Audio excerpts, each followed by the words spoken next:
edaw TV ne so a ekire clear nyame na me bekirim wo hwe esoro ho de no a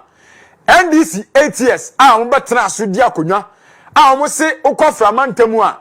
eya bia omoto abadodo no a ede ema NDC etu omu si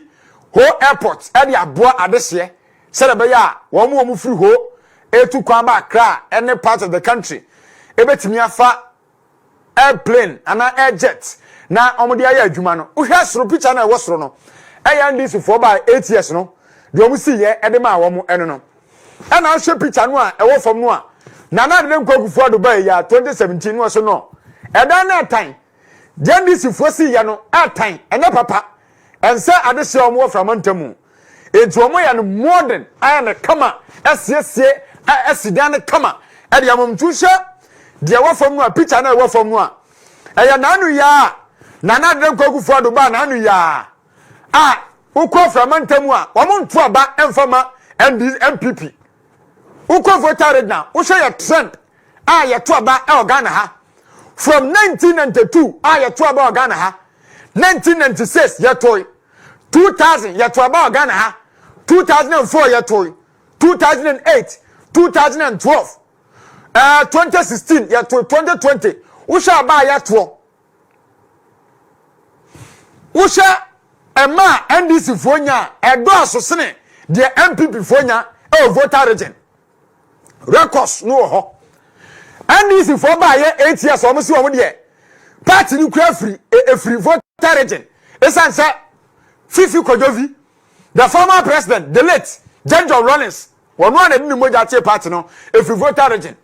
it's na man for nim senga NDC party no every voter region there and compare empuntujuma papa agene adehye a omo fra mantam ho no man ne papa de ama wo mo omo mfi wo mo hwe ne na Dubai ye we dey picture no lie book no lie another team ne so one wo ho bia nsi di adanse se airport ni se de sitie NDC form se NDC party no voter region for dia airport wo musi ye nie wo hwe ase akura de atwede na awurade yakopon ye de atwede akura na fro kosoro ho ai airport wa NDC for ye adima voter region na da ho no na de oba ya na ofom no etimu asu compare and contrast mun judge mfa adwuma MPP abanya wote akonwa so wodwene timamufo ho wone na bate voter region mu omunya oti region abaka wonei ampuntuduma eko oti region any voter region no na de go for da abanya 2018 ani ate mantanu ma mu adwuma ni bi no ana da TV no so nti obi number bi no akasai uko voter region na ni NDC wabua NDC for ba wo mu di voter region for aka kire traba na mu ye de montuma yen wo mu to aba no wie adema NDC for in terms of development no man neglect ade so mo voter region ben pipi abamba de oso mo ntesa wo ma ya dwuma no akyekye ne kakra sere be ya region bia benya mfaso e wona na de nkogu for da memu no na da TV no so mu amua ana da so dwuma MPP aban ye e de amade so mo voter e wo so ye pa ebuso ye fi ho na yenko ho yo ho no a ye free airport no pre na yenko ho central market ultra modern market ya yes ye e de amade so mo ho ebuso enya market ketwa adwuma na de nkogu for da ba ye wo ye campaign say baby adru no eye baby a esese empenfo hye ne ye mpuntuduma ma de hye no munya so mfaso etie nkwa mini afato so ho central market adwuma aban no eye a seriously na bo ma mpuntuduma dwade yetima koso etuhwa wo ne atore kakra ade afa edan mu edan yesisi asem kama ai na eminu kasai baby adun akadwie na won ma wie ni nyina ka aya Ghana Secondary Cities Support Project ya abandia ba sika $150 million loan ayagia abanyi ade mpuntuduma ade amade so mo from antamu specifically mo ho central market ayesie akadwie ba wo ma wie ye wia ye beko na ye twa ade abra de sia mo hwe wuntumi TV no ma dwuma MPP abamba ya waye 6 years ni o abane ba ye nyanya 8 years 6 years ni adwuma MPP abanya no enya adwuma ketwa eti adeso mo ho ensu benya ultramodern market na aboa mo dwumadi o mudie nso no atumi aye kama abusia mo ma ha de propaganda bi a former president mama aye mini aya wo mahu ana da TV so no sagana fo ba kaya agenda 111 muntie ni ye agenda 111 na eni MPP for manifesto ebra MPP for bontoa prior to 2016 elections Usha MPP for manifesto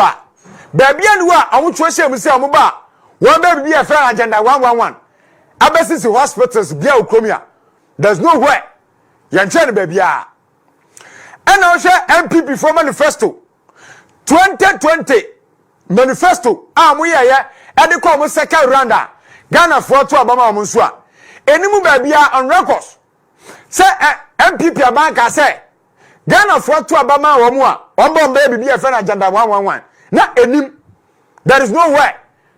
MPP for na na de kwa for and vice